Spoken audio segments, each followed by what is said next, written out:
രണ്ട് കാര്യങ്ങളാണ് അദ്ദേഹം പറഞ്ഞത്. വളരെ ഗൗരവത്തിൽ ചിന്തിക്കേണ്ട രണ്ട് കാര്യങ്ങൾ. ജസാക്കല്ലാഹ് ഖൈർ. ഒന്ന്, സ്വത്ത് മുൻകൂട്ടി ഓഹരി വെക്കുന്നവരുണ്ട്, അല്ലെങ്കിൽ മുൻകൂട്ടി എഴുതി വെക്കുന്നവർ. ഒരാൾ എൻ്റെ സ്വത്ത് ശർഈയായ നിയമപ്രകാരം ഓഹരി വെക്കണം എന്ന് വസിയത്ത് എഴുതുകയും അത് ഇന്ന ഇന്ന രൂപത്തിലൊക്കെ ആണെങ്കിൽ നമുക്കൊന്നും അറിയില്ല. നമ്മൾ മരണപ്പെടുന്ന സമയത്ത് ചിലപ്പോൾ ആ സ്വത്ത് തന്നെ ഉണ്ടാവില്ല, ഇന്നലെ നമുക്കറിയില്ല. അല്ലെങ്കിൽ ചിലപ്പോൾ ഈ മക്കൾ അതിൻ്റെ മുന്നേ മരണപ്പെടും. അപ്പം ആരുടെയും പേരിലായി എഴുതി വെക്കുക എന്നുള്ളത് നമുക്ക് എന്തല്ല, സാധ്യമല്ല. എന്നാൽ മക്കളെ അടുത്ത് വിളിച്ച് തർക്കമില്ലാതെ നിങ്ങൾ എന്ത് ചെയ്യണം, പരിഹരിക്കണം. അതുകൊണ്ട് അഥവാ ഞാൻ മരണപ്പെടുന്ന സമയത്ത് നിങ്ങളൊക്കെ ഉണ്ടായിരിക്കുകയും ഞാൻ മരണപ്പെടുകയും ചെയ്യും, നമുക്ക് പറയാൻ പറ്റില്ല. ചിലപ്പം ഈ മക്കളൊക്കെ മരിച്ചു പോയിട്ടുണ്ടാവും, ഈ വാപ്പ പിന്നെയും വർഷങ്ങൾ ജീവിക്കും, ആർക്കറിയാം. അപ്പോൾ മക്കളോട് പറയാം, അത് ഇന്ന ഇന്ന രൂപത്തിൽ നിങ്ങൾ കൈകാര്യം ചെയ്യണം എന്നൊക്കെ അവർക്ക് ഉപദേശ നിർദ്ദേശങ്ങൾ കൊടുക്കാം. നമ്മൾ അതിൽ കാണുന്ന നമ്മളുടെ നിർദ്ദേശങ്ങൾ വേണമെങ്കിൽ നമുക്ക് പറഞ്ഞു കൊടുക്കാം. അത് ഓഹരി വെക്കലല്ല, നമ്മുടെ നിർദ്ദേശങ്ങളാണ്. അപ്പോൾ അത് ശർഈയായ നിയമങ്ങൾ പാലിച്ചുകൊണ്ട് ആരാണോ ഈ ഓഹരി വെക്കാൻ വരുന്ന മധ്യസ്ഥൻ ഈ കാര്യങ്ങളൊക്കെ പരിഗണിച്ച് പരസ്പരം തർക്കമില്ലാത്ത രൂപത്തിൽ അദ്ദേഹത്തിന് അത് ഓഹരി വെച്ചുകൊടുക്കുക ഒരു സഹായമാവും ചെയ്യും. വാപ്പൊരു എന്താ പറയുക, അവർക്കൊരു ധാരണ നൽകിയിട്ടുണ്ടെങ്കിൽ. എന്നാൽ രണ്ടാമത്തെ വിഷയം, മുൻകൂട്ടി ഓഹരി വെക്കുക. മുൻകൂട്ടി ഓഹരി വെക്കുക അത് ശർഈൽ നമുക്ക് എന്തല്ല, അനുവദനീയമല്ല. മക്കളുടെ ആവശ്യങ്ങൾക്കനുസരിച്ച് പിതാവിന് എന്ത് ചെയ്യാം, കൊടുക്കാം. ജീവിച്ചിരിക്കുന്ന സമയത്ത് ഇപ്പം സ്ഥലം വേറെ ഉണ്ടാക്കാനില്ല, കയ്യിലുള്ള സ്ഥലം മക്കൾക്ക് വീട് വെക്കാൻ ആവശ്യമുണ്ട്. അപ്പോൾ ഓരോരുത്തരുടെ ഇതൊക്കെ പരിഗണിച്ച് അവർക്ക് ആവശ്യമായ സ്ഥലങ്ങൾ നോക്കി. അല്ലെങ്കിൽ ഒരു മകൻ പ്രയാസപ്പെടുന്നവനാണ്, ബാക്കിയുള്ളവരൊക്കെ അൽഹംദുലില്ലാഹ് ഖൈറാണ്. അപ്പം മക്കൾക്കിടയിൽ നീതി പുലർത്താൻ പിതാവ് ബാധ്യസ്ഥനാണ്. ആ നീതിയുടെ ഭാഗമാണ് പ്രയാസപ്പെടുന്ന ആളെ എന്ത് ചെയ്യണം, സഹായിക്കുക എന്നുള്ളത്. നീതി എന്ന് പറഞ്ഞാൽ അവിടെ തുല്യാവുക എന്നുള്ളതും അല്ല. എന്നാൽ ആ കൃത്യമായൊരു ന്യായം ആ പിതാവിന് ഒരാൾക്ക് കൊടുത്ത് വേറൊരാൾക്ക് കൊടുക്കുന്നതിന് അവിടെ എന്ത് വേണം, ആ പിതാവിന് അതിന് കൃത്യമായൊരു ന്യായം വേണം. അദ്ദേഹത്തെ സഹായിക്കപ്പെടേണ്ട ഒരു സാഹചര്യം ഉണ്ടാവും. അതിൽ നമ്മൾ ശ്രദ്ധിക്കേണ്ടത്, ഇപ്പം നുഅ്മാൻ ഇബ്നു ബഷീർ റളിയല്ലാഹുവിൻ്റെ പിതാവ് റളിയല്ലാഹുവിൻ്റെ പിതാവ് ബഷീർ റളിയല്ലാഹു എന്ത് ചെയ്തു, ഒരു മകന് മാത്രം പാരിതോഷികം കൊടുത്തു, ഒരു ഭൃത്യനെ നൽകി. അപ്പോൾ അദ്ദേഹത്തിൻ്റെ ഭാര്യ പറഞ്ഞു, ഞാനിതിന് കൂട്ടിക്കില്ല, നമുക്ക് കുറേ മക്കളുണ്ട്, അവന് മാത്രം കൊടുക്കാൻ പറ്റില്ല, അള്ളാഹുവിൻ്റെ റസൂലിൻ്റെ അടുത്ത് പോയിട്ട് നിങ്ങൾ ചോദിക്കണം. അപ്പോൾ ഇദ്ദേഹം നബി സല്ലല്ലാഹു അലൈഹി വസല്ലമയുടെ അരികിൽ ചെന്ന് ചോദിച്ചു. അപ്പോൾ നബി സല്ലല്ലാഹു അലൈഹി വസല്ലം ചോദിച്ചു, അന ഹൽ തകുല്ല വലദക മിസ്ല ഹാദ, എല്ലാ മക്കൾക്കും നീ ഇതുപോലെ കൊടുത്തിട്ടുണ്ടോ? അപ്പോൾ അദ്ദേഹം പറഞ്ഞു, ഇല്ല, കൊടുത്തിട്ടില്ല, നുഅ്മാന് മാത്രമേ കൊടുത്തിട്ടുള്ളൂ എന്ന്. നബി സല്ലല്ലാഹു അലൈഹി വസല്ലം പറഞ്ഞു, അഷ്ഹിദ് അലാ ഹാദാ ഗൈരി ഫവല്ലാഹി ലാ അഷ്ഹദു അലാ ജൗർ ഇത്തഖുല്ലാഹ വഅദിലു ബൈന ഔലാദിക്കും. നീ ഇതിന് മറ്റു വല്ല സാക്ഷികളെയും കിട്ടുമോ എന്ന് നോക്കുക, ഞാൻ അനീതിക്ക് സാക്ഷി നിൽക്കുന്നവനല്ല. നിങ്ങൾ അള്ളാഹുവിനെ സൂക്ഷിക്കുകയും മക്കൾക്കിടയിൽ നീതി പുലർത്തുകയും ചെയ്യുക എന്ന് നബി സല്ലല്ലാഹു അലൈഹി വസല്ലം പറഞ്ഞു. അപ്പം ജീവിതകാലത്ത് മക്കൾക്ക് ആവശ്യം പരിഗണിച്ചുകൊണ്ടൊക്കെ പിതാവിന് നൽകാം. അവിടെ നമ്മൾ ശ്രദ്ധിക്കേണ്ടത്, ചില ആൾക്കാരെന്താ അറിയും, കാര്യങ്ങളൊക്കെ ഉണ്ടാവും, എന്നാലും മക്കൾക്ക് ചിലപ്പോൾ എന്ത് ചെയ്യും, മക്കൾ ചിലപ്പോൾ പ്രയാസപ്പെട്ട് മറ്റുള്ളവരുടെ മുന്നിൽ കൈനീട്ടുന്ന അവസ്ഥയിലാണെങ്കിലും കൊടുക്കൂല എന്നുള്ള അങ്ങനെ ഉണ്ടാവും. അതും പാടില്ല. ഇതൊക്കെ എന്താണ്, നമ്മൾക്കും അതുപോലെ തന്നെ നമ്മളുടെ മക്കൾക്കും, അതുപോലെ തന്നെ ഈ മക്കൾക്കുള്ളതാണെങ്കിൽ വാപ്പക്കുള്ളതാണ്, അതേപോലെ തന്നെ അങ്ങനെ പരസ്പരം ആവശ്യങ്ങളൊക്കെ പരിഗണിച്ച് അങ്ങോട്ടും ഇങ്ങോട്ടൊക്കെ നൽകുക എന്നുള്ളത് അത് ഒരാളുടെ ബാധ്യതയിൽപ്പെട്ട കാര്യമാണ്. എത്രത്തോളം എന്ന് വെച്ചാൽ, സഹോദരങ്ങൾക്ക് ഒരു സഹോദരൻ പ്രയാസപ്പെടുന്നുണ്ടെങ്കിൽ അവനെ സഹായിക്കൽ പോലും ആ സഹോദരങ്ങളുടെ ബാധ്യതയിൽപ്പെട്ട കാര്യമാണ്.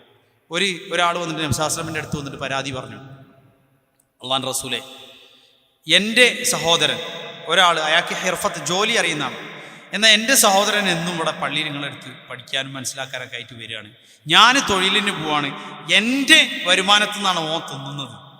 നബി സല്ലല്ലാഹു അലൈഹി വസല്ലം അദ്ദേഹത്തോട് പറഞ്ഞത്, അങ്ങനെ പറയല്ലേ, ലഅല്ലക തുർസഖു ബിഹി, നിനക്ക് റിസ്ക് കിട്ടുന്നത് അവൻ കാരണത്താലായിരിക്കാം. അതായത് അവൻ ഉള്ളത് കൊണ്ടായിരിക്കും ആ റിസ്ക് നിന്റെ കയ്യിലേക്ക് വന്നത്, നീ അവന് കൊടുക്കുന്നതുകൊണ്ട്. സുബ്ഹാനല്ലാഹ്, നമുക്കറിയില്ല. അപ്പോൾ ഇവിടെ നമ്മൾ മനസ്സിലാക്കേണ്ടത്, അനന്തര സ്വത്ത് ഓരി വെക്കുക എന്നുള്ളത്, അത് നമ്മൾ മരണത്തിന് മുൻപ് മുൻകൂട്ടി ഓരി വെക്കുക എന്നുള്ളതൊന്നും ഇസ്ലാമിലില്ല. എന്നാൽ ആവശ്യങ്ങൾ പരിഗണിച്ചുകൊണ്ട് നൽകാം. ഇപ്പം മക്കളുടെയൊക്കെ ആവശ്യങ്ങൾ, ഇപ്പം നമുക്കറിയാം, എല്ലാവരും ഇപ്പോൾ കുട്ടി വളർന്നു വന്ന് ഒരു പ്രായത്തിലൊക്കെ ചിലപ്പം വീട് വെക്കേണ്ടി വരും. നമ്മളൊക്കെ അങ്ങനെ വളർന്നു വന്ന ആൾക്കാർ, അങ്ങനെ ഓരോരുത്തർ വളർന്നു വരുന്ന സമയത്ത് ഇപ്പോൾ വീട് വെക്കേണ്ട സാഹചര്യങ്ങൾ ഉണ്ടാവും, വിവാഹം കഴിക്കേണ്ട സാഹചര്യം ഉണ്ടാവും. അപ്പോൾ ഒക്കെ പിതാവും കഴിയുന്ന രൂപത്തിൽ അവർ പരസ്പരം സഹകരിച്ച് ഉള്ളവർ ഇല്ലാത്തവൻ എന്ത് ചെയ്യണം? സഹായിക്കണം. മക്കളുടെ കൂട്ടത്തിൽ അങ്ങനെ പരസ്പരം സഹായിച്ച് മുന്നോട്ട് പോകണം. അത് വാപ്പഞ്ഞ് അങ്ങനെ കൊടുക്കുന്നൊരു സാഹചര്യം ഉണ്ടെങ്കിൽ എല്ലാവരെയൊക്കെ ഒന്ന് വിളിച്ച് കാര്യങ്ങളൊക്കെ ഒന്ന് പറഞ്ഞ്, ഇപ്പോൾ നമുക്കറിയാലോ, പിന്നെ നമ്മളെ ഇളയ ഓനിപ്പോൾ നിങ്ങളെ പോലൊന്നും അല്ല സാഹചര്യം, ഓന് കുറച്ച് ബുദ്ധിമുട്ടില്ല, നിങ്ങൾക്ക് അറിയാലോ. ഓനൊന്ന് നമ്മളെന്ത് ചെയ്യണം? സഹായിക്കണം. ഞാൻ ഓനിങ്ങനെ കൊടുക്കുന്നുണ്ട് എന്ന് വാപ്പ പറയുമ്പോൾ ബാക്കിയുള്ളവർക്കും എന്താവും? ഒരു സന്തോഷവും ഒരു മാതൃകയും ഒരു സ്നേഹവും അവരെ മുന്നിൽ ഉണ്ടാവും. അപ്പോൾ അതൊക്കെ നമ്മൾ ശ്രദ്ധിക്കേണ്ട കാര്യം. ഇനി ഒരാൾ ജീവിച്ചിരിക്കും പെൺമക്കളെ സ്വത്ത് എന്ത് ചെയ്യുക? ബാഗൊക്കെ പേരിലാക്കിയൊക്കെ എഴുതി വെച്ചാൽ എന്നാൽ പിന്നെ ബാക്കിയുള്ളവർ അവകാശം കൊടുക്കണ്ട. സഹോദരങ്ങൾ, നമ്മൾ ആർക്കും വേണ്ടി ആരെയാണ് നമ്മൾ പറ്റിക്കുന്നത്?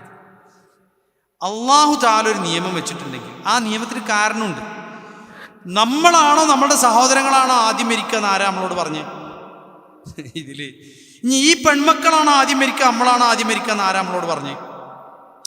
ഈ ആൾക്കാരെ എഴുതുമ്പോൾ ഇപ്പോൾ അങ്ങനെ പെൺമക്കളെ പേരിലാക്കി ഈ പെൺമക്കളാണെങ്കിൽ ആദ്യം മരിക്കുന്നത് ആർക്കറിയാം? അള്ളാഹു തആല ആലം, അള്ളാഹ്ക്ക് അറിയും. മാത്രമല്ല പെൺമക്കൾക്കാണെങ്കിൽ അള്ളാഹു അവകാശം കൊടുത്തിട്ടില്ലേ? പകുതി ഒരു പെൺകുട്ടി മാത്രമേ ഉള്ളൂവെങ്കിൽ പകുതി സ്വത്ത് അവൾക്കുള്ളതാണ്. ഒന്നിലധികം പെൺകുട്ടികൾ ഉണ്ടെങ്കിൽ സ്വത്തിൻ്റെ 2/3 ആ പെൺകുട്ടികൾക്ക് മാത്രമുള്ളതാണ്.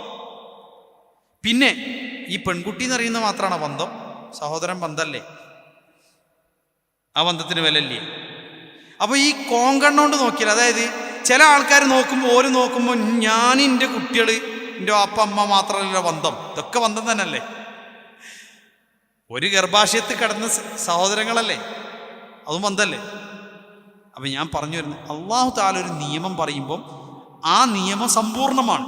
അവിടെ സഹോദര ഗണത്തിന് എപ്പോഴാണ് സ്വത്ത് ലഭിക്കുക അത് നിർണയിച്ചിട്ടുണ്ട്. മക്കൾക്ക് പിന്നെ സ്വത്ത് ലഭിക്കുന്നതിന് ഏത് രൂപത്തിൽ ലഭിക്കും, അതിൽ പെൺകുട്ടികളാണെങ്കിൽ എത്ര ലഭിക്കും, അവർക്ക് നിർണയിച്ച ഓഹരി അവർക്ക് ലഭിക്കും. അപ്പം അതുകൊണ്ട് ഈ പെൺകുട്ടികളോ ഇനി കൂട്ടിക്കാൻ പാടില്ല. വാപ്പ പറയാണ്, ഞാൻ ഇനിയിപ്പം പോയാൽ ഇനിയിപ്പോൾ സ്വത്ത് അങ്ങോട്ടോ വേറെ ആർക്കും പോകണം, ഞാൻ ഒക്കെ നിങ്ങളെ പേരിലാക്കാന്ന് പറഞ്ഞാൽ വാപ്പനോട് പറയണം അങ്ങനെ വാപ്പ ആക്കാൻ പറ്റൂല എന്ന്. ഈ പെൺകുട്ടി പറയണം, അല്ല എനിക്ക് കിട്ടില്ലേ അപ്പോൾ ഒരെണ്ണങ്ങോട്ട് പോന്നോട്ടെ എന്ന് പറയാൻ പറ്റൂല. എന്ത് പറയണം? ഈ പെൺകുട്ടി വാപ്പനോട് പറയണം. അങ്ങനെ നമുക്ക് അള്ളാഹുവിൻ്റെ ഒരു നിയമത്തെ മറികടക്കാൻ വേണ്ടിയിട്ട് കുരുട്ട് ബുദ്ധി ഉപയോഗിക്കും പാടില്ല. അത് വളരെ ഗൗരവമുള്ള വിഷയമാണ്. മാത്രമല്ല അള്ളാഹുവിൻ്റെ ആ നിയമത്തിലുള്ള അതൃപ്തിയാലാണ് അയാൾ അങ്ങനെ ചെയ്യുന്നതെങ്കിൽ കുഫ്ർ പോലും ഭയപ്പെടേണ്ട സംഗതി, കാരണം പടച്ചവനൊരു നിയമം പറഞ്ഞിട്ട് അത് ഉൾക്കൊള്ളാൻ മനസ്സിലങ്ങോട്ട് സാധിക്കാതെ ഓരോന്ന് ചെയ്യുക ഭയങ്കര ഗൗരവമുള്ള വിഷയം. അപ്പോൾ അവിടെ മാത്രമല്ല, ഇനി ഈ പെൺകുട്ടികൾ നിങ്ങളൊന്ന് ആലോചിക്കുക, ആ നിയമത്തിൻ്റെ ഒരു തണലൊന്ന് ആലോചിക്കും. ഒന്ന്, നമ്മളെ സഹോദരൻ എന്ന് പറഞ്ഞാൽ നമ്മളെ ചോരയാണ്. ഒന്ന്, ഇനി സഹോദര ഗണത്തിലേക്ക് സ്വത്ത് പോകണമെങ്കിൽ ഇപ്പം നമ്മളുടെ കുട്ടികൾ ചെറിയ കുട്ടികളാണെന്ന് വിചാരിക്കുക, നമ്മളാണ് മരിച്ച ഈ കുട്ടികളുടെ വാപ്പൻ്റെ സ്ഥാനത്താണ് ആര്? ഈ സഹോദരന്മാർ. ബാറക്കല്ലാഹു ഫീക്. അപ്പോൾ അതുകൊണ്ട് നമ്മളെന്ത് ചെയ്യുക? അള്ളാഹു നൽകിയ നിയമം വളരെ സുതാര്യമാണ്. എന്നാൽ അതേസമയം ഇപ്പോൾ ഒരാൾ പെൺമക്കൾക്ക് വീടൊക്കെ വെക്കാൻ ആവശ്യമുണ്ട്, അവർക്ക് പിന്നെ ഈ സ്വത്തിൽ നിന്ന് സ്ഥലം അവർക്ക് പിന്നെ വീട് വെക്കാനുള്ള ആവശ്യങ്ങൾ പരിഗണിച്ചുകൊണ്ട് അത് നൽകി, എന്തെങ്കിലും കുഴപ്പമുണ്ടോ? ഒരു കുഴപ്പമില്ല. കാരണം ഒരു പിതാവ് മക്കൾക്ക് ചെയ്തു കൊടുക്കുന്ന, ജീവിതകാലത്ത് അയാൾക്ക് ചെയ്യാൻ പറ്റി ചെയ്തു കൊടുക്കുന്ന ഒരു കാര്യമായിട്ട് അതെന്ത് ചെയ്യുള്ളൂ? പരിഗണിക്കുകയുള്ളൂ. അപ്പോൾ പിന്നെ എന്നാൽ സ്വത്ത് ഒരാളുടെ നിയ്യത്ത് വളരെ പ്രധാനമാണ്. നിയ്യത്ത് ഏത് വിഷയത്തിൽ പ്രധാനമാണ്. അപ്പം മറ്റുള്ളവർക്ക് സ്വത്ത് പോകരുത് എന്ന് കരുതിയാണ് അയാൾ ഈ പണി ചെയ്യുന്നതെങ്കിൽ ആർക്കറിയാം? റബ്ബ് സുബ്ഹാനഹു വ തആലക്കറിയാം. അപ്പോൾ അതുകൊണ്ട് അപ്രകാരം ഒരാൾ ചെയ്യാൻ പാടില്ല. ഇത് നമ്മൾ ഓഹരി വെക്കുമ്പോൾ സാധാരണ വരുന്നൊരു വിഷയമാണ്. അതായത് ഈ അവകാശികളിൽ ആണിനും പെണ്ണിനും നമ്മൾ തുല്യമായിട്ട് ഓരി വെക്കാം എന്ന് അവർക്ക് തീരുമാനം എടുക്കാൻ പറ്റും. ആ തീരുമാനം സ്വതന്ത്രമായി സുതാര്യമായി അവർ സ്വയം പറയുന്നതാണെങ്കിൽ, എൻ്റെ സ്വത്ത് ഞാൻ എൻ്റെ പെങ്ങൾക്ക് വിട്ടുകൊടുക്കുകയാണ് എന്നുള്ള രൂപത്തിൽ അവർ സ്വയം തീരുമാനിക്കുന്നതാണെങ്കിൽ പറ്റും. അതല്ലാതെ എല്ലാവരും കൂടിയും പിന്നെ അങ്ങനെയൊക്കെ കൂടി ഓനോടൊന്ന് സംസാരിച്ച് നോക്കി, അങ്ങനെ 4 ആൾ സംസാരിച്ച് ഒരാളെ മാനസികമായി ഇടങ്ങേറാക്കി വാങ്ങിയാൽ അത് ഹലാലാവും, എതിരാകും. അതുകൊണ്ടാണ് അവിടെ ഉള്ളത് ഒരാളുടെ ഹക്ക് ഒരാൾക്ക് എനിക്ക് സ്വത്തേ വേണ്ടെന്ന് ഒരാൾക്ക് പറയാൻ പറ്റുമോ? എനിക്ക് സ്വത്ത് തന്നെ വേണ്ട, അപ്പം എനിക്ക് അവകാശപ്രകാരം സ്വത്ത് കിട്ടുന്നുണ്ട്, പക്ഷെ ഞാൻ വിചാരിക്കണ്ടേ എനിക്ക് അൽഹംദുലില്ലാ എൻ്റെ കാര്യങ്ങൾക്കുണ്ട്, എൻ്റെ സഹോദരങ്ങൾ എടുത്തോട്ടെ. ഇവിടെയൊക്കെ നമ്മൾ മനസ്സിലാക്കേണ്ടത് എന്താ വെച്ചാൽ ഓരോരുത്തരും ഇതിലുള്ള വിശാലത എന്ന് പറയുന്ന പടച്ചോൻ്റെ വലിയ പ്രതിഫലം കിട്ടുന്നൊരു കാര്യം. ഇപ്പം എൻ്റെ കയ്യിലുണ്ട്, എൻ്റെ സഹോദരങ്ങൾക്ക് ഇല്ല എങ്കിൽ അങ്ങനെ സാഹചര്യമാണ്. ഞാൻ പറയണം എനിക്ക് സ്വത്ത് തന്നെ വേണ്ട, അത് ഓർക്ക് കൊടുത്താൽ എൻ്റെ ഓരിയും കൂടി ഇവർക്കിടയിൽ ഓരി വെച്ചാൽ എന്ന് ഒരാൾ പറയുകയാണെങ്കിൽ പറ്റും എന്നതുപോലെയാണ് ഇപ്പം എനിക്ക് കിട്ടുന്ന അവകാശം ഞാൻ എൻ്റെ അവകാശം വിട്ടുകൊടുക്കുകയാണ്. അവിടെ സംഭവിക്കുന്ന സത്യത്തിൽ എൻ്റെ അവകാശത്തെ ഞാൻ വിട്ടുകൊടുക്കാം. പക്ഷെ ആ അവകാശത്തെ വിട്ടുകൊടുക്കാൻ ഏതെങ്കിലും അർത്ഥത്തിൽ സാഹചര്യങ്ങൾ കൊണ്ടോ സന്ദർഭങ്ങൾ കൊണ്ടോ അവരെ പ്രഷർ ചെയ്യാൻ പാടില്ല. അത് ചിലപ്പോൾ എന്താ പിന്നെ ഒരു നവറത്ത് കൊണ്ടും ഇപ്പോൾ ഒരാളുടെ പോക്കറ്റിലൊരു നല്ല പെന്നുണ്ട്, ഇത് നല്ല പെന്നാണല്ലോ എന്ന് പറഞ്ഞാൽ എനിക്ക് കിട്ടണമെന്ന് മൂപ്പർക്ക് തോന്നുന്ന കോലത്തിൽ ഞാനത് ചോദിച്ച് വാങ്ങുന്നത് പോലെ ഇസ്ലാമിൽ നിഷിദ്ധമാണെന്ന് അള്ളാഹുവിൻ്റെ റസൂൽ പഠിപ്പിച്ച കാര്യമാണ്. അപ്പോൾ അങ്ങനെ ഉണ്ടല്ലോ നമ്മൾ സാഹചര്യം കൊണ്ട് ഓരെങ്ങനെ പ്രശ്നം. അപ്പം ഇനിയിപ്പോൾ എല്ലാവരും ഇതിനെക്കുറിച്ച് എന്താ വിചാരിക്കുക എന്ന് വിചാരിച്ചിട്ട് എന്നാൽ പിന്നെ അങ്ങനെ ആയിക്കോട്ടെ എന്ന് ഒരാൾ പറയുന്ന സാഹചര്യം ആവാൻ പാടില്ല. അപ്പോൾ അയാളുടെ പൂർണ്ണ മനസ്സോടെ അയാൾ ഇനീഷ്യേറ്റീവ് ചെയ്ത് മൂപ്പര് വിട്ടുകൊടുക്കുകയാണെങ്കിൽ മൂപ്പർക്ക് വേണമെങ്കിൽ പൂർണ്ണമായിട്ടും മൂപ്പർക്ക് വേണമെങ്കിൽ വിട്ടുകൊടുക്കാം. അപ്പോൾ അത് നമ്മൾ ശ്രദ്ധിക്കേണ്ട ഒരു കാര്യമാണ്. ഇന്നിപ്പോൾ അതിങ്ങനെ വർദ്ധിച്ചു വരുന്നുണ്ട്. അവസാനം എന്താ പറയുക, ഇപ്പോൾ എല്ലാവരും അങ്ങനെ ചെയ്യണം എന്നൊക്കെയുള്ള രൂപത്തിൽ അങ്ങനെ ഒരു സാമൂഹിക ചുറ്റുപാടുണ്ടാക്കാൻ പാടില്ല. അത് ഇനി അതിലേറ്റവും നല്ല അദ്ദേഹത്തിന് ആ അവകാശമൊക്കെ കിട്ടിയ ശേഷം പിന്നെ അദ്ദേഹം ഉദ്ദേശിക്കുന്നുവെങ്കിൽ അദ്ദേഹത്തിന് ഉദ്ദേശിച്ചവർക്ക് എന്ത് ചെയ്യാം, അത് കൊടുക്കുക എന്നുള്ളതാണ് അതിൽ ഹൈർ. പെൺമക്കളുള്ള പിതാവ് സ്വത്ത് പുറത്തു പോകാതിരിക്കുക, ട്രസ്റ്റ് രൂപീകരിക്കുകയും പെൺമക്കൾ ട്രസ്റ്റിലെ അംഗങ്ങളാക്കുകയും ചെയ്യും. നിങ്ങൾ എന്തു ചെയ്തോളൂ, പക്ഷെ പടച്ചോനെല്ലാം അറിയുന്നുണ്ട്.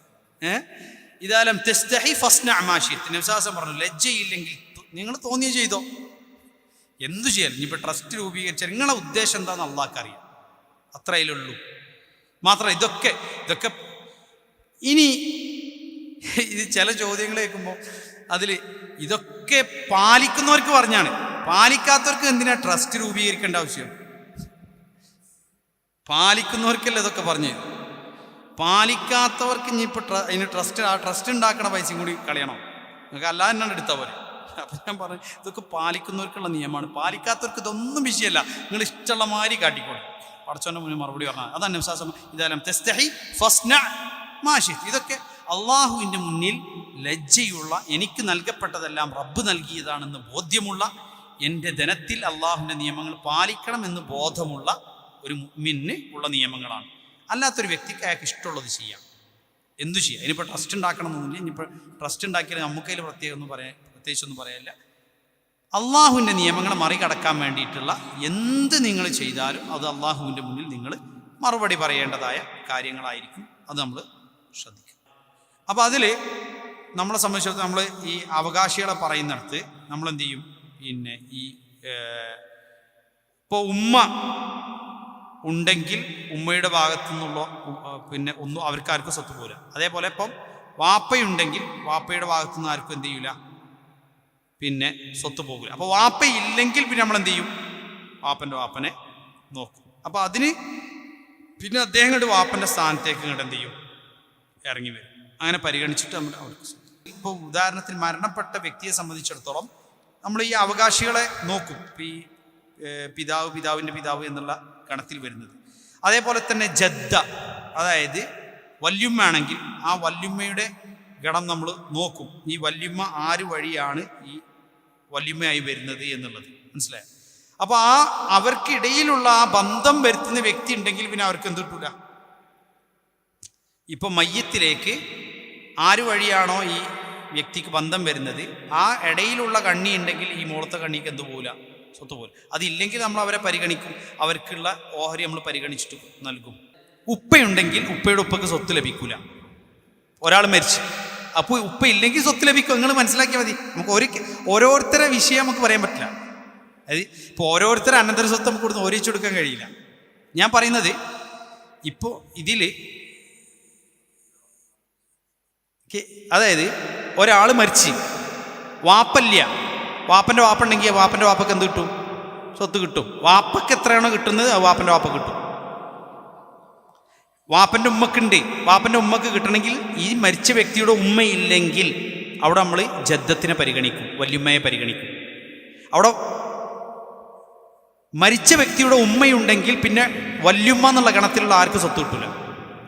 ഇല്ലെങ്കിൽ വല്യുമ്മക്ക് പോകും. ഇതുപോലെ തന്നെ വല്യുമ്മക്ക് 1/6 സ്വത്ത് എന്ത് ചെയ്യും, അവർക്ക് പോകും. നിശ്ചയിച്ച ജോലി കിട്ടും. ഇനി ഇദ്ദേഹത്തിന് മക്കളെ ഇല്ലെങ്കിൽ മുഴുവൻ സ്വത്ത് വല്യപ്പക്കായിരിക്കും. ഈ വല്യമ്മക്ക് കൊടുത്ത ശേഷം 1/6 കൊടുത്ത ശേഷം ബാക്കിയുള്ളത് വല്യമ്മക്കായിരിക്കും. ഇതാണ് വല്യമ്മക്ക് ലഭിക്കുക. 1/6 സ്വത്ത് ലഭിക്കും. പക്ഷെ അതിനൊരൊറ്റ കണ്ടീഷനാണ്, അങ്ങനെ മനസ്സിലാക്കിയാൽ. ഉമ്മയുടെ ഉമ്മയാണെങ്കിലും ഉപ്പയുടെ ഉമ്മയാണെങ്കിലും ഉമ്മയുടെ ഉമ്മയാണെങ്കിലും ഉപ്പയുടെ ഉമ്മയാണെങ്കിലും മയ്യത്തിൻ്റെ നേരെ ഉമ്മ ഇല്ലെങ്കിൽ മാത്രമേ സ്വത്ത് ലഭിക്കുകയുള്ളൂ. മയ്യത്തിൻ്റെ നേർ ഉമ്മയില്ലെങ്കിൽ ഈ വല്യുമ്മക്ക് ലഭിക്കുന്ന സ്വത്ത് 6-1. ഇവിടെ നമ്മൾ മനസ്സിലാക്കേണ്ടത്, ഒരു സ്ത്രീ മരണപ്പെട്ടു. സ്ത്രീ നമ്മൾ പറയുന്ന ആവശ്യം ഒരു മയ്യത്ത്. മയ്യത്തിൻ്റെ പെൺമക്കളുണ്ട്, മാതാപിതാക്കളില്ല, ഭർത്താവില്ല, അവർക്ക് സഹോദരിമാരുണ്ട്, സഹോദരന്മാരും ഇല്ല. മരിച്ചു കഴിഞ്ഞാൽ പിന്നെ കഴിഞ്ഞു, പിന്നെ നമ്മളെ കണക്കിൽ വരില്ല, കഴിഞ്ഞു. അപ്പം ഇനിയുള്ളത് സഹോദരൻ്റെ മക്കളുണ്ട്. അപ്പോൾ ഇവിടെ സഹോദരൻ്റെ മക്കൾക്ക് ഉണ്ടാകുകയില്ല. കാരണം സഹോദരിമാർ അസബയാകുന്ന നിയമമാണ് ഇജ്അലുൽ അഖവാതി മഅൽ ബനാതി അസബ. അതായത് പെൺമക്കളുള്ള സാഹചര്യത്തിൽ സഹോദരിമാർ സഹോദരങ്ങളുടെ സ്ഥാനത്തേക്ക് വരും. ഇത് ഒരാൾക്ക് മരിച്ച മയ്യത്തിന് പെൺമക്കളാണ് ഉള്ളത്. അതുകൊണ്ടാണ് പറഞ്ഞത് എല്ലാ സാഹചര്യങ്ങളിലും പെണ്ണുങ്ങൾക്ക് പകുതി നല്ലതല്ല. അവർക്കവിടെ ബാക്കിയുള്ള സ്വത്ത് മുഴുവൻ ആ സഹോദരിമാർക്കുള്ളതാണ്, അവർ പെണ്ണുങ്ങളല്ലേ. പക്ഷെ ഈ പെൺമക്കളുടെ സാന്നിധ്യത്തിൽ സഹോദരിമാർ അസബയായി മാറും. അപ്പോൾ അവർക്ക് എന്ത് ചെയ്യും? ബാക്കി സ്വത്ത്, അതായത് ഈ മരിച്ച സ്ത്രീയുടെ സ്വത്ത് 2/3 ഈ പെൺമക്കൾക്ക്, ഒന്നിലധികം പെൺമക്കളുണ്ടെങ്കിൽ 2/3 അവർക്ക് കൊടുത്താൽ ബാക്കി ഒരു 1/3 ഉണ്ടാവും. അത് 1/3 പറയേണ്ട ആവശ്യമില്ല. ബാക്കി എത്രയാണോ ഉള്ളത് അതാർക്ക് പോകും? ഈ സഹോദരിമാർക്ക് പോകും. സഹോദരൻ്റെ മക്കൾക്ക് ഉണ്ടാകുകയില്ല. എന്തുകൊണ്ട് സഹോദരൻ്റെ മക്കൾക്കില്ലാത്തത്? കാരണം ഈ സഹോദരിമാർ പെൺമക്കളുടെ സാന്നിധ്യമുള്ളത് കൊണ്ട് അസബയായി മാറി അന്തരാവകാശ നിയമത്തിൽ. ആണ് നബി സല്ലല്ലാഹു അലൈഹി വസല്ലം പറഞ്ഞത് ഇജ്അലുൽ അഖവാതി മഅൽ ബനാതി അസബ. ഫറായിദിൽ ബനാത്തിൻ്റെ സാന്നിധ്യത്തിൽ സഹോദരിമാർ അസബയായിരിക്കും. അപ്പോൾ അങ്ങനെ അത് നിയമങ്ങളുണ്ട്. ആ നിയമങ്ങൾ ഇപ്പം നമ്മൾ ഓരോ കേസ് ഇങ്ങനെ പറഞ്ഞു കഴിഞ്ഞാൽ കേസ് അവസാനിക്കില്ല, എന്നാലും വേണമെങ്കിൽ പറയാന്നേ ഉള്ളൂ. അതായത് ഒരാൾ മരണപ്പെടുമ്പോൾ അയാൾക്ക് ആൺകുട്ടിയുണ്ടെങ്കിൽ ആ ആൺകുട്ടി അസബയാവും. അസബ എന്ന് പറഞ്ഞു കഴിഞ്ഞാൽ നിർണിത ഓഹരി കൊടുത്ത ശേഷം ബാക്കിയുള്ള സ്വത്ത് മുഴുവൻ ഇവർക്കിടയിൽ ഓരി വെക്കും. കൂടെ പെൺകുട്ടികളും ഉണ്ടെങ്കിൽ ആണിന് പെണ്ണിൻ്റെ ഇരട്ടി എന്നുള്ള രൂപത്തിൽ നമ്മൾ ഓരി വെക്കും. ഉദാഹരണത്തിന് ഒരു ആൺകുട്ടിയും ഒരു പെൺകുട്ടിയാണെങ്കിൽ 3 ഓരിയാക്കും, 2 ഓരിയൊന്നും ഒരു ഓരി പെൺകുട്ടിക്കും. ഇനി ഈ ആൺകുട്ടി മരിച്ചു, പക്ഷെ ആൺകുട്ടിക്ക് മകനുണ്ട്. ആൺകുട്ടി മരിച്ചു, ആൺകുട്ടിക്ക് മകനുണ്ട്, അഥവാ ഇബ്നുൽ ഇബ്ൻ എന്ന് പറയും, മകൻ്റെ മകനുണ്ട്. പിന്നെ ഇദ്ദേഹത്തെ മരിച്ച മയ്യത്തിൻ്റെ പെൺമക്കളുണ്ട്. പെൺമക്കൾ നേരെ പെൺമക്കളാണ്, മറ്റേത് മകൻ്റെ മകനാണ്. ഈ പെൺമക്കൾക്ക് 2/3 സ്വത്ത് കൊടുത്ത ശേഷം ബാക്കി അവകാശികളൊന്നും ഇല്ല എന്ന് വിചാരിക്കാം. ബാക്കിയുള്ള സ്വത്ത് അഥവാ ബാക്കിയുള്ള സ്വത്ത് ഈ മകന് ലഭിക്കും. ഞാൻ മകൻ്റെ കൂടെ വേറെ സഹോദരിമാരുണ്ടെങ്കിൽ ഒരിക്കലും ലഭിക്കും. മകൻ്റെ മക്കൾക്ക് ആ സ്വത്ത് പോകും. മക്കൾ ഗണത്തിൽ ആൺതരിയുണ്ടെങ്കിൽ എന്ന് പറഞ്ഞു കഴിഞ്ഞാൽ മകനോ മകൻ്റെ മകനോ മകൻ്റെ മകൻ്റെ മകനോ അപ്പോഴേക്ക് മുകളിലുള്ള ആൾ മരിച്ചിട്ടുണ്ടോ, അപ്പം അത്രക്കല്ലേ പോവുള്ളൂ. ഉണ്ടെങ്കിൽ പിന്നെ സഹോദര ഗണത്തിലേക്ക് പോകില്ല. നമ്മൾ മനസ്സിലാക്കേണ്ടത് ഈ അസബയിൽ ഒന്ന് മക്കൾ എന്നുള്ള ഗണത്തിൽ ബുനുവ, ആൺമക്കൾ അല്ലെങ്കിൽ ആൺമക്കളുടെ ആൺമക്കൾ ഉണ്ടെങ്കിൽ സഹോദര ഗണത്തിലേക്ക് പോകില്ല. ഉബൂവ അഥവാ പിതാവ് പിതാവിൻ്റെ പിതാവ് എന്നുള്ള ഗണത്തിൽ ആരെങ്കിലും ഉണ്ടെങ്കിൽ, പിതാവ് പിതാവിൻ്റെ പിതാവ് പിതാവിൻ്റെ പിതാവിൻ്റെ പിതാവ് അങ്ങനെ മുകളിലോട്ട് ആരെങ്കിലും ഉണ്ടെങ്കിൽ സഹോദര ഗണത്തിലേക്ക് സ്വത്ത് പോകില്ല. ഈ 2 ഗണത്തിലും ആൺതരി ഇല്ലെങ്കിലാണ് പിന്നെ അടുത്തതിലേക്ക് എന്ത് ചെയ്യുന്നത്? ഉഹുവ, സഹോദര ഗണത്തിലേക്ക് സ്വത്ത് പോവുള്ളൂ. അതിലും അസബ എന്ന് പറയുന്നത് അഥവാ ഈ അസബയാകുന്ന ആൾക്കാർ അതിലില്ലെങ്കിൽ, ബാക്കി സ്വത്ത് മുഴുവൻ ലഭിക്കുന്ന ആളുകൾ അതിലില്ലെങ്കിൽ പിന്നെയാണ് ഉമൂമ. ഉമൂമ എന്ന് പറഞ്ഞാൽ പിതൃവ്യ ഗണത്തിലേക്ക് പോവാം, വാപ്പൻ്റെ സഹോദരങ്ങൾ എന്ന ഗണത്തിലേക്ക് പോവാം. അപ്പോൾ ഇവിടെ നമ്മൾ മനസ്സിലാക്കേണ്ടത് എന്താ വെച്ചാൽ, ഒരാൾക്ക് ആൺകുട്ടിയുണ്ടെങ്കിൽ പിതാവിനും മാതാവിനും 6/1 വീതം ലഭിക്കും. സ്വത്ത് ഒരു നിലക്ക് കിട്ടാതെ പോകാത്ത ആൾക്കാരാണ് മാതാപിതാക്കൾ, അതേപോലെ തന്നെ മക്കൾ, ഭാര്യ അല്ലെങ്കിൽ ഭർത്താവ്. അപ്പോൾ ഇതിൽ ഒരാൾ മരിച്ചാൾക്ക് ഭാര്യ ഉണ്ടെങ്കിൽ ഭാര്യയ്ക്ക് സ്വത്ത് കിട്ടാതെ ബാക്കിയുള്ളവർക്ക് കിട്ടുന്ന ഒരു സാഹചര്യം വരും ഇല്ല. ഭർത്താവിനും അങ്ങനെ തന്നെ. അതേപോലെ തന്നെ ഉപ്പ അല്ലെങ്കിൽ ആ ഗണത്തിൽ അവരില്ലെങ്കിൽ അവരുടെ ഗണത്തിൽ വരുന്നത്. അതേപോലെ തന്നെയാണ് മക്കൾ. അതിൽ മക്കളിൽ മകൻ്റെ മകൻ പരിഗണിക്കപ്പെടുക. ഇതിന് ഓരോ ദറജൻ, അതായത് ഇബിൻ എന്ന് പറഞ്ഞ ഒരു ദറജ, മകൻ. ആ ദറജയിൽ ഇവിടെ ചിലപ്പോൾ ആൺകുട്ടികൾ, ആദ്യം ആൺകുട്ടീൻ്റെ ചിലപ്പോൾ ഇവിടെ പെൺകുട്ടികളും ഉണ്ടാവും ആ ദറജയിൽ. പിന്നെ അടുത്ത ദറജയാണ് ഇബിനുൽ ഇബിൻ, മകൻ്റെ മകൻ, മകൻ്റെ മകൾ, അടുത്ത ദറജ. ഈ ദറജ നമ്മളെപ്പോഴാണ് പരിഗണിക്കുക? ഈ മുകളിലെ ദറജയിൽ ആണുങ്ങളില്ലെങ്കിൽ അടുത്ത ദറജ വരും. പിന്നെ ആ ദറജയിൽ ആണുങ്ങളില്ലെങ്കിൽ അടുത്ത ദറജ പരിഗണിക്കും. വളരെ കൃത്യം. ഇനി ഈ പറയുന്ന കാറ്റഗറിയിൽ തന്നെ ആണുങ്ങളില്ല, അപ്പം അടുത്ത കാറ്റഗറിക്ക് പോകും. ഉബുവ, പിതാവ് എന്നുള്ള കാറ്റഗറി. അതിലും ആണുങ്ങളില്ല, അപ്പോഴാണ് എവിടേക്ക് പോവുക? ഉഹുവ, സഹോദര ഗണത്തിൽ. ഈ ഓരി എന്ന് പറഞ്ഞാൽ നിർണിതമായ ആളുകൾക്ക് കൊടുത്ത ശേഷം ബാക്കിയുള്ളതിനെ കുറിച്ചായി പറയും. ആ നിർണിതമായ ഓഹരി കറക്റ്റ്. ഇപ്പം നമുക്ക് ഒരാൾ മരിച്ചാൽ നമ്മൾ ആദ്യം മയ്യത്തിന് നമ്മൾ ചോദിക്കുക, ആദ്യം നമ്മൾ ചോദിക്കുക മാതാപിതാക്കളുണ്ടാവും. അപ്പോൾ പാപ്പ അല്ലെങ്കിൽ ഉമ്മ എഴുതി വെച്ച്, ഇല്ലെങ്കിൽ ഇല്ല. അപ്പോൾ ഇല്ലെങ്കിൽ നമ്മൾ ചോദിക്കും ഓരോ വല്യപ്പുണ്ടോ വല്യമ്മണ്ടോ, അതായത് ഓരോ വാപ്പുണ്ടോ ഓരമ്മണ്ടോ, അങ്ങനെ നമ്മൾ എഴുതി വെക്കും. രണ്ടാമത്തെ നമ്മൾ ചോദിക്കുന്നത് മക്കളുണ്ടോ, ആരൊക്കെ ഉള്ളത്. അപ്പം മക്കൾ, പെൺമക്കൾ എന്ന് പറയുമ്പോൾ ആൺകുട്ടി മരിച്ചുപോയി എന്ന് പറയാം. അപ്പം ആൺകുട്ടിയുടെ മകനോ ആരെങ്കിലും ഉണ്ടോ, അതിൽ മക്കളുണ്ടോ, ആ മക്കളുണ്ടെങ്കിൽ അവിടെ നമ്മൾ എഴുതി വെക്കും. അങ്ങനെ നമ്മൾ ഓരോ ഇത് കണക്കാക്കിയിട്ട് നമ്മൾ എന്ത് ചെയ്യുന്നത്, നമ്മളിപ്പോൾ എൻ്റെ പിതാവ് മരണപ്പെടുന്നതിന് മുമ്പ് ഞാൻ കുറച്ച് പണം കടമായി വാങ്ങിയിരുന്നു. ഇപ്പോൾ മരണപ്പെടുന്നതിന് മുമ്പ് അത് തിരിച്ചു കൊടുക്കാനോ പൊരുത്തപ്പെടിക്കാനോ എനിക്ക് സാധിച്ചില്ല. അതുകൊണ്ട് ആ പണം ഇനി ഞാൻ എങ്ങനെയാണ് വീട്ടേണ്ടത്? എനിക്കൊരു സഹോദരനും 2 സഹോദരിമാരുണ്ട്. ഒന്ന്, ഇത്ര പണം ഞാൻ ഉപ്പക്ക് കൊടുക്കാനുണ്ട് എന്നുള്ളത് ഈ അവകാശികളെ അറിയിക്കണം. അത് അവരുടെ അവകാശം. ഇതിലിപ്പോൾ വരുന്നത് എങ്ങനെയാണെന്ന് വെച്ചാൽ, അതായത് ഇദ്ദേഹത്തിന്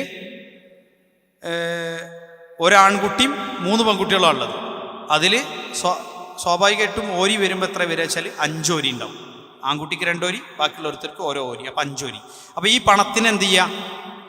5 ഓരി ആക്കുക. അതിൽ ഒരു ഓരി ഓരോ തന്നെ, ബാക്കിയുള്ള ഓരോ ഓരി വീതം ഈ തൻ്റെ സഹോദരിമാർ എന്ന് പറഞ്ഞ ഈ മരണപ്പെട്ട മയ്യത്തിൻ്റെ പെൺമക്കൾക്ക്, ബാക്കിയുള്ളത് ആൺകുട്ടികൾക്ക്. അവർ വിട്ടുതരികയാണെങ്കിൽ നിങ്ങൾക്കത് ഒഴിവാക്കാം. അതായത് അവർ നിങ്ങൾക്ക് വിട്ടു തരികയാണെങ്കിൽ, അല്ലെങ്കിൽ അവർക്ക് കൊടുക്കാൻ ബാധ്യതയുണ്ടാകും. ഇതെന്താ വെച്ചാൽ ചിലപ്പോൾ നമുക്ക് സംഖ്യ അറിയില്ല, ചെറിയ സംഖ്യ ആകാം, വലിയ സംഖ്യ ആകാം, എന്തും ആകാം. അപ്പോൾ അതുകൊണ്ട് ഇത് അവരെ അറിയിക്കണം. അവർ വിട്ടെന്നാൽ ബാധ്യത ഒഴിവാകും, ഇല്ലെങ്കിൽ ഒഴിവാകും. മാതാവിൻ്റെ സ്വത്തിൽ ആണിനും പെണ്ണിനും തുല്യ അവകാശമാണ്. ഇത് ഭയങ്കര കൺഫ്യൂഷനാണ്. ഈ മരണപ്പെട്ട മയ്യത്ത് ആണാണോ പെണ്ണാണോ എന്നുള്ളത് ശറഅയിൽ ചർച്ച തന്നെയില്ല. മയ്യത്ത് ആണാവട്ടെ പെണ്ണാവട്ടെ. അപ്പം വാപ്പൻ്റെ സ്വത്താണെങ്കിൽ അത് ഇങ്ങനെ ഓരിയക്കണം, ഉമ്മൻ്റെ സ്വത്താണെങ്കിൽ അത് അങ്ങനെ ഓരിയക്കണം. ആര് പറഞ്ഞു? ശറഅയിൽ അങ്ങനെ ഒരു നിയമേ ഇല്ല. നമ്മുടെ നാട്ടിൽ മാത്രമേ ചില സ്ഥലങ്ങളിലൊക്കെ ഇങ്ങനെ ഈ അവിടെ ഇവിടെയൊക്കെ ഇതിങ്ങനെ കേൾക്കാം. പക്ഷെ അറിയാൻ അങ്ങനെ ചെയ്യണ്ടോ എനിക്കറിയില്ല, അല്ലാഹു ആലം. പക്ഷെ അങ്ങനെ ഒന്നും ഇല്ല. യാതൊരു അസലും, ഒരടിസ്ഥാനവും ആ നിയമത്തിന് ഇല്ല. മരണപ്പെട്ട മയ്യത്തിൻ്റെ ഓഹരി അതെന്ത് ചെയ്യും? എങ്ങനെയാണോ ഓരി വെക്കേണ്ടത് അത് എല്ലാവർക്കും തുല്യമാണ്. മരിച്ചതാണാണെങ്കിൽ പെണ്ണാണെങ്കിൽ. അവിടെ മരിച്ചതാണാണോ അല്ലെങ്കിൽ പെണ്ണാണോ എന്നുള്ളത് നമ്മൾ പരിഗണിക്കുന്നേയില്ല. 4 വർഷം കഴിഞ്ഞാൽ നിയമപ്രകാരം അദ്ദേഹം മരണപ്പെട്ടു എന്ന് വിധി വന്നാൽ നമുക്ക് കണ്ട് ഓരിയേക്കാൻ പറ്റില്ല. അതിനാണ് നമ്മളിപ്പോൾ നമ്മുടെ നാട്ടിലാണെങ്കിൽ നമ്മൾ കോടതിയെ സമീപിക്കണം. ഇന്ന വ്യക്തി അതായത് അദ്ദേഹത്തെക്കുറിച്ച് ഞങ്ങൾക്കൊരു വിവരമില്ല, അതുകൊണ്ട് അദ്ദേഹത്തിൻ്റെ സ്വത്ത് ഓരി വെക്കാൻ ഞങ്ങൾക്ക് അനുവാദം വേണമെന്ന് പറഞ്ഞിട്ട് നമ്മളൊരു വക്കീലിനെ വെച്ചിട്ട് നമ്മൾ കോടതിയിൽ പോകും. ആ കോടതിയിൽ നിന്നൊരു വിധി വരും, നിങ്ങൾക്ക് ഇദ്ദേഹത്തെക്കുറിച്ചൊരു വിവരമില്ലാത്തത് കൊണ്ട് മരണപ്പെട്ട പോലെ കണക്കാക്കിയിട്ട് അദ്ദേഹത്തിൻ്റെ സ്വത്ത് നിങ്ങൾക്ക് ഓഹരി വെക്കാം എന്ന് പറഞ്ഞിട്ട് ഒരു വിധി കിട്ടിയാൽ എന്ത് ചെയ്യാം? ഓഹരി വെക്കാം. അത് ശറഈയായി നിൽക്കും. അങ്ങനെ തന്നെ ഉണ്ട്. ഭാര്യൻ്റെ ഇതിൻ്റെ പ്രശ്നം വരുന്നുണ്ട്. അപ്പോൾ അവിടെ എന്താ ചെയ്യാന്ന് വെച്ചാൽ, പിന്നെ ആ സ്ത്രീയെ സംബന്ധിച്ചിടത്തോളം അങ്ങനെ ഒരു വിധി വന്ന് കണക്കാക്കി കഴിഞ്ഞാൽ പിന്നെ അവിടെ അവർ ഇതിരുന്ന് അത് ആ കാലയളവ് കഴിയും. പിന്നെ അയാൾ തിരികെ വന്നു, ഇദ്ദ കാലയളവ് കഴിഞ്ഞതിന് ശേഷം അയാൾ വന്നു വിചാരിക്കും. വന്നു കഴിഞ്ഞാൽ ഒന്നുകിൽ അവർ മറ്റൊരാളുമായി പിന്നെ വിവാഹം ചെയ്തിട്ടില്ലെങ്കിൽ പുതിയൊരു അഖദ്, ഒരു കരാറിലൂടെ ഇവരെ തന്നെ അദ്ദേഹത്തിന് എന്ത് ചെയ്യാം? ഭാര്യയായി സ്വീകരിക്കാം. പിന്നെ ഓഹരി വെച്ചത് അത് നിലവിൽ ആ സ്വത്തുണ്ടെങ്കിൽ ഇദ്ദേഹത്തിന് എന്ത് ചെയ്യണം? അതായത് അവർ തിരിച്ചു വന്നപ്പോൾ ആ സ്വത്ത് അങ്ങനെ ഉണ്ട്, അവർ ഓരി വെച്ചതേ ഉള്ളൂ, സ്വത്ത് അവിടെ ഉണ്ടെങ്കിൽ ഇദ്ദേഹത്തിൻ്റെ മരിച്ചു എന്ന് കരുതിയിട്ടാണല്ലോ ഓരി വെച്ചത്, അത് ഇദ്ദേഹത്തിന് എന്ത് ചെയ്യണം? തിരികെ കൊടുക്കണം. അത് ഉണ്ടെങ്കിൽ.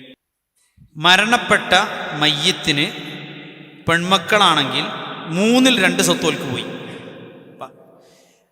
ഭാര്യയ്ക്ക് 8/1 സ്വത്ത് ഭാര്യയ്ക്കും പോയി, അദ്ദേഹത്തിൻ്റെ ഭാര്യയ്ക്ക്.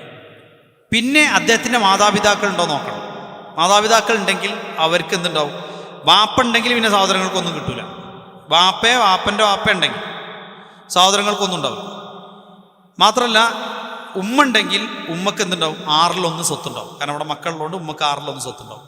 വാപ്പ ഉണ്ടെങ്കിൽ ബാക്കി മൊത്തം സ്വത്ത് വാപ്പക്കായിരിക്കും, സഹോദരങ്ങൾക്കൊന്നും കിട്ടും. വാപ്പല്ല, ബാക്കി സ്വത്തുണ്ടെങ്കിൽ ആർക്ക് കിട്ടും? ഈ സഹോദര ഗണത്തിലുള്ളവർക്ക് കിട്ടും. പെൺമക്കളുള്ളത് കൊണ്ട് തന്നെ ഈ സഹോദരിമാർക്ക് ബാക്കി മൊത്തം സ്വത്ത് എത്രയാണോ അത് ഈ സഹോദരിമാർക്ക് കിട്ടും. കാരണം സഹോദരിമാരെ പെൺമക്കളുടെ കൂടെ അസബയായി പരിഗണിക്കണം. അസബ എന്ന് പറഞ്ഞു കഴിഞ്ഞാൽ നിർണിതമായ ഓഹരി കൊടുത്തു കഴിഞ്ഞാൽ ബാക്കി മൊത്തം കിട്ടുന്ന ആൾക്കാർക്കാണ് ഈ അസബ എന്ന് പറയുക. അപ്പോൾ സഹോദരിമാർ ഈ അസബ എന്ന് പറഞ്ഞ കാറ്റഗറിയിലേക്ക് വരും മരിച്ച മയ്യത്തിന് പെൺകുട്ടികളുണ്ടെങ്കിൽ. അതാണ് അതിൻ്റെ വിഷയം. തിരികെ വന്ന് ഇപ്പം നബി സല്ലല്ലാഹു അലൈഹി വസല്ലം പറഞ്ഞു, നിങ്ങളുടെ വസ്തു മറ്റൊരാളുടെ കൈവശമുണ്ടെങ്കിൽ, എൻ്റെ വസ്തു മറ്റൊരാളുടെ കൈവശമാണ്, എപ്പോഴാണെങ്കിലും ഞാൻ വന്നു കഴിഞ്ഞാൽ അതിൻ്റെ ഹക്കാർക്കായിരിക്കും? എനിക്കായിരിക്കും. ഇപ്പം ഞാൻ മരണപ്പെട്ടെന്ന് കരുതിയിട്ട് അവർ ഓരിയച്ച് അവരെ കയ്യിലാണ്. സ്വത്ത് ഒന്നും ആയിപ്പോയിട്ടില്ല, അവിടെ ഉണ്ടെങ്കിൽ ആ ഉണ്ടെങ്കിൽ എനിക്കെന്ത് ചെയ്യും? അത് തിരികെ നൽകണം. ഉള്ളത് എനിക്കെന്ത് ചെയ്യണം? തിരികെ നൽകണം. പിന്നെ അത് വിഹിതം വെച്ച് പോയിട്ടുണ്ടെങ്കിൽ പിന്നെ അവിടെ കോടതിയാണ്, അതിൽ മസ്ലഹത്താണ്. ചിലപ്പം പരിഗണിക്കും, ഇയാളെ അവസ്ഥ പരിഗണിക്കും, അവരെ അവസ്ഥ പരിഗണിക്കും. അപ്പം ചിലപ്പോൾ അത് കൊടുക്കാനുള്ളതൊക്കെ അങ്ങനെ അത് പിന്നെ കോടതി ആ സമയത്തെ മസ്ലഹത്ത് എന്ന് അതിന് പറയാം. പിന്നെ അവരിപ്പോൾ സ്വത്തൊക്കെ അവർ കൈകാര്യം ചെയ്ത് പോയി, കയ്യിലൊന്നുമില്ല, ഇദ്ദേഹമാണെങ്കിൽ തിരിച്ചു വരും ചെയ്തു. അപ്പോൾ അവരെന്ത് ചെയ്യും? പിന്നെ അവർ മുസാലഹത്താണ്. മുസാലഹത്താണ് പരസ്പരം കൂടിയ, ഒന്നുകിൽ മധ്യസ്ഥന്മാർ അല്ലെങ്കിൽ കോടതി കൂടി ആലോചിച്ചിട്ട് അതിലൊരു തീരുമാനം പറയും. അതാണ് ഉണ്ടാവുക. അതിൽ ഇപ്പോൾ വാപ്പ ഒരു മകന് സ്ഥലം കൊടുത്തു. അപ്പോൾ ഈ മകന് എനിക്ക് മാത്രമായിട്ട് സ്ഥലം കിട്ടുമ്പോൾ ഈ മകൻ അതിൽ മനസ്സിലാക്കേണ്ടത് മറ്റുള്ളവർക്കൊക്കെ ഇതേപോലെ എന്തുണ്ട്? അർഹതയുണ്ട്, അവകാശമുണ്ട്. അപ്പോൾ ഈ മകൻ തന്നെ പറയും, മറ്റുള്ളവർ പറയാൻ നിൽക്കരുത്, ഈ മകൻ തന്നെ പറയണം, വാപ്പ എനിക്ക് ഇങ്ങനെ ഒരു സ്ഥലം തന്നിട്ടുണ്ട്. അപ്പോൾ മറ്റുള്ളവർക്കും വാപ്പ അതിനനുസരിച്ചിട്ട് കൊടുത്തിട്ടുണ്ടെങ്കിൽ അപ്പോൾ മറ്റുള്ളവരും പറയണം, എനിക്ക് വാപ്പ എത്ര പൈസ തന്നിരുന്നു, അതിന് പകരം വാപ്പ എനിക്ക് ഇത്ര. ചിലപ്പോൾ മറ്റുള്ളവരൊന്നും അറിഞ്ഞിട്ടുണ്ടാവില്ല. അപ്പം എന്തെന്നാണെങ്കിലും ഈ മക്കൾക്ക് തുല്യമായി, അവർക്കെല്ലാവർക്കും തുല്യമായി എന്ന് പറഞ്ഞു കഴിഞ്ഞാൽ അവിടെ ഓരോ മക്കളുടെയും ആവശ്യങ്ങൾ പരിഗണിച്ചിട്ടായിരിക്കാം, കാര്യങ്ങൾ പരിഗണിച്ചിട്ടായിരിക്കാം ഈ വാപ്പ നീതിപൂർവകമായി അവർക്ക് ഇടയിൽ കൊടുക്കാൻ വാപ്പക്ക് എന്തുണ്ട്? വാപ്പക്ക് ബാധ്യതയുണ്ട്. അപ്പോൾ ഒരു മോന് കൊടുത്ത് മറ്റുള്ള മക്കൾക്ക് കൊടുത്തിട്ടില്ല, പിന്നെ ബാക്കിയുള്ള സ്വത്ത് ഓരി വെക്കുമ്പോൾ അതിൽ പിന്നെ ഈ മകന് അവകാശം ഇല്ല, ആ കൊടുത്തത് കഴിച്ചിട്ട് ബാക്കി ഉണ്ടെങ്കിൽ അദ്ദേഹത്തിന് കൊടുത്താൽ മതിയാകും. എന്നാൽ അതേസമയം ചിലപ്പോൾ ചില കാരണങ്ങളുണ്ടാവും. വാപ്പക്ക് ചിലപ്പോൾ ഈ സ്ഥലത്തിനുള്ള പണം നൽകിയത് ഈ മകനായിരിക്കും. അങ്ങനെ പലതും ഉണ്ടാവലുണ്ട് ചില കേസുകളിൽ. അപ്പോൾ അത് അവൻ തന്ന പണം കൊണ്ട് വാപ്പ വാങ്ങിയ സ്ഥലമായതുകൊണ്ടാണ് വാപ്പ എന്ത് ചെയ്തത്? മൊത്തം സ്ഥലം ആ മകൻ്റെ പണം കൊണ്ട് വാങ്ങിയതാണ്. അപ്പോൾ വാപ്പ എന്ത് ചെയ്ത്? അവൻ വാങ്ങിച്ചാണല്ലോ, അന്ന് വീടെടുക്കാൻ വാപ്പൻ്റെ പേരിലാണ് ആ സ്ഥലം ഉള്ളത്. അപ്പം ബാക്കിയുള്ളവർക്കും കൂടി കിട്ടുന്നത് ശരിക്കും ഈ മകൻ്റെ കൂടെ അധ്വാനം. അപ്പോൾ അതൊക്കെ നമ്മൾ പരിഗണിക്കണം, ഇതൊക്കെ മനുഷ്യന്മാരാണല്ലോ. അപ്പോൾ ഈ മകൻ്റെ സമ്പത്തായതുകൊണ്ടായിരിക്കും ഒരു പക്ഷെ വാപ്പ കൊടുത്തത്. അപ്പോൾ ഈ വാപ്പ എന്തുകൊണ്ടാണ് കൊടുത്തതെന്നുള്ളത് വാപ്പ മരിക്കാൻ കാത്ത് കണ്ട ജീവിതകാലത്ത് കൊടുക്കുമ്പോൾ തന്നെ അത് തീരുമാനം മക്കൾക്ക് കറക്റ്റ് പറഞ്ഞു കൊടുക്കണം. ഇതൊക്കെ ചെയ്തില്ലെങ്കിൽ പിന്നെ ഭയങ്കര പ്രശ്നങ്ങളുണ്ടാവും.